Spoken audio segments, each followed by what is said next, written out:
It's pretty wild, right? I mean, you see all this stuff happening on the world stage, like big economic clashes and trade wars and all that. Yeah, it's usually like, suits and boardrooms and diplomats, all very official and behind closed doors. Exactly. But lately, something else has been happening, and it's kind of blowing my mind, honestly. It's like regular people, everyday folks, are suddenly major players in these global power struggles, and their weapon of choice, their wallets. It is pretty striking how individual consumer choices are having such a visible impact on the outcomes of these international disputes. I mean, think about it. The U.S. decides to really go all in on these tariffs. They jack up the taxes on stuff coming in from other countries, especially things like steel and aluminum. And these aren't exactly things you and I buy directly at the store, right? Yeah, But they're the building blocks for so much of what we use every day. So the ripple effects are huge. totally.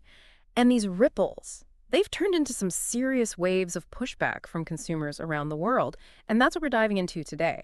This whole phenomenon of the global consumer boycott, how it's directly tied to these trade wars, and what it means for all of us. Yeah, it's like this parallel track is emerging alongside the traditional diplomatic channels.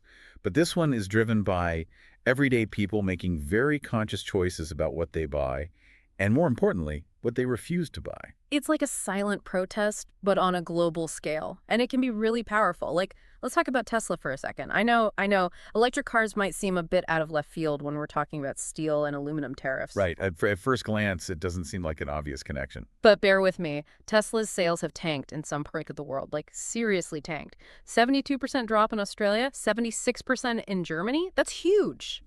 And their stock, down over 50% since December 2024. So what's going on here? Well, the prevailing theory, and there's a lot of evidence to support this, is that it's all about perception.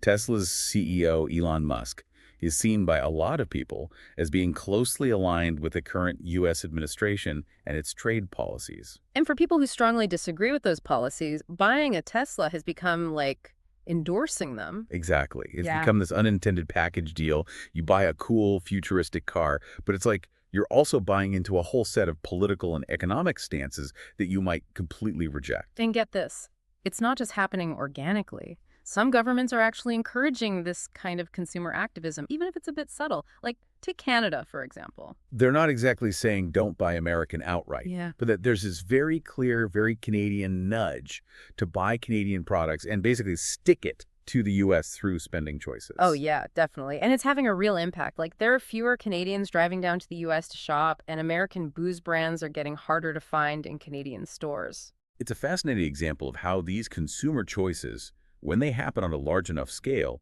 can really shift the economic landscape. It's Yeah. like a form of economic leverage that people are starting to wield more consciously. And it's important to remember that this isn't some brand new thing. People have been voting with their wallets for decades. I mean, think back to 2003 when France was against the Iraq War. Oh yeah, the freedom fries era. Classic. People in the US were boycotting French products left and right, all because of a political disagreement. It was a really visible example of consumer power being used to express a viewpoint. Absolutely. And we've seen more recent examples too. After Russia invaded Ukraine, there was this massive movement to ditch Russian companies, both by consumers and investors. Like people were really putting their money where their values were. And of course, one of the most powerful examples in history is the boycott of South African goods during the fight against apartheid. That was a global movement that showed just how effective collective economic pressure can be in pushing for social and political change. It really highlighted how much power consumers have when they act together and make very deliberate choices about what they support with their money. So this whole idea that our spending can make a difference, it's not some new fad. It has deep roots. But what's fascinating now is how it's playing out in this global trade war context. And get this, the U.S. administration is apparently not too happy about it. Yeah, I heard about that. It's interesting, right? They've been big on the whole free market idea, where consumers decide what businesses succeed and fail. But now that consumers are exercising that power in a way that hurts certain companies, they're calling it illegal.